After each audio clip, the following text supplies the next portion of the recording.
If you hold a broad market index fund inside your retirement account, a piece of your future is now funding a bet that one company can spend money faster than any company in history and grow into it before the money runs out. That company is OpenAI. Reports now put its committed spending near $47 billion for next year alone on data centers and chips it has agreed to pay for but has not yet built. Most people assume this spending proves the technology is real, and it is. What the spending does not prove is that the revenue will show up in time to pay for it. This is not the first time an industry convinced investors that the size of the build was the same thing as the size of the demand. In 2000, the American telecommunications industry ran the same experiment, laying fiber optic cable under the assumption that internet traffic would grow fast enough to fill it. It did not, and the unwinding took down some of the largest companies in the country. Here's the mechanism nobody names when they talk about OpenAI's spending. Think of a city that keeps building new water pipes on the promise that more people are about to move in. Each new pipe costs money before a single new resident pays a water bill. The pipe does not generate revenue. The person drinking from it does.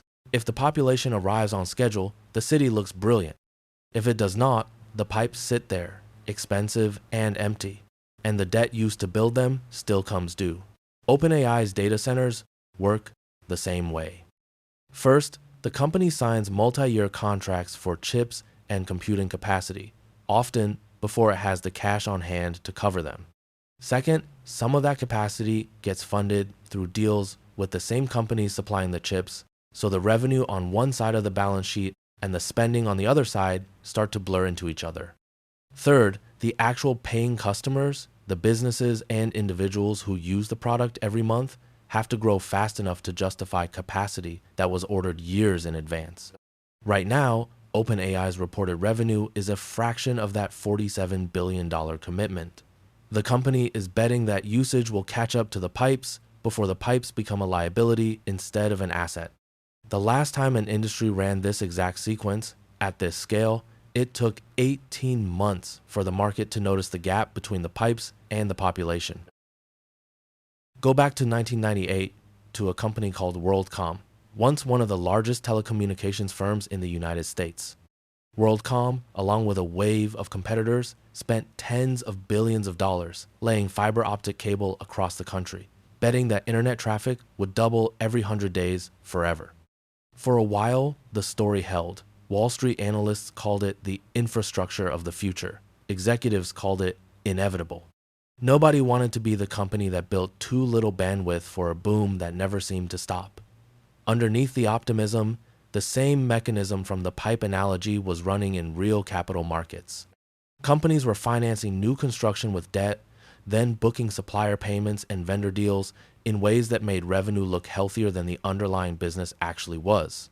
When internet traffic growth slowed in 2001, the gap between capacity and demand became impossible to hide. WorldCom collapsed into the largest accounting fraud in American history at that time, wiping out roughly $180 billion in shareholder value. 90% of the fiber laid during that boom sat unused for years afterward. 90%. Dark and unused. The parallel is not exact. OpenAI is not accused of fraud, and artificial intelligence usage today is real and growing, not speculative in the way early internet traffic projections were. But the financing structure, capacity built years ahead of confirmed demand, funded partly through deals with the same companies selling the equipment, is the same structure that turned a genuine technological revolution into a shareholder disaster for the people holding the debt and the equity when growth slowed even slightly. The asset is different. The concentration of risk in the build-out is the same. You are not being asked to predict whether OpenAI succeeds. The historical record does not promise an outcome here.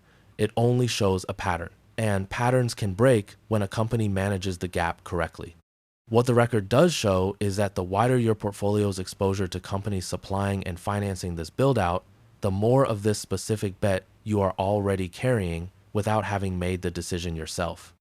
Right now, the chip makers, the cloud providers, and the companies signing circular financing deals with OpenAI sit inside nearly every major index fund in the country.